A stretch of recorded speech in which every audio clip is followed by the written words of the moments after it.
Hello guys, ഇന്ന് നമ്മൾ ഉപ്പിലിട്ട നാരങ്ങയും ജാതിക്കയും മാങ്ങയും അച്ചാറിടാൻ പോകുന്നത്.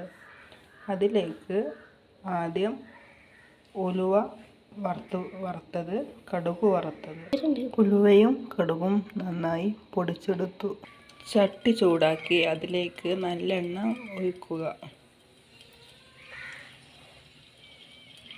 എണ്ണ ചൂടായി വരുമ്പോൾ അതിലേക്ക് ഇഞ്ചിയും വെളുത്തുള്ളിയും കറിവേപ്പിലയും ഇട്ട് കൊടുക്കുക. നന്നായി വന്നതിന് ശേഷം മസാല, അച്ചാറുപൊടി, ഉലുവയും കടുകും പൊടിച്ചത്, അച്ചാറും കായം ഇതിലേക്ക് ഇട്ട് കൊടുക്കുക. അതിലേക്ക് ഉപ്പ് ഇട്ട് കൊടുക്കുക. അതിന് ശേഷം അതിലേക്ക് വിനാഗിരി ആവശ്യത്തിന് ഒഴിച്ചു കൊടുക്കുക.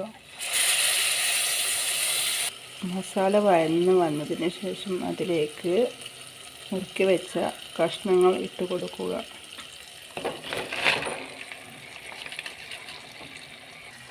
അതിനുശേഷം നന്നായി ഇളക്കി ചേർക്കുക.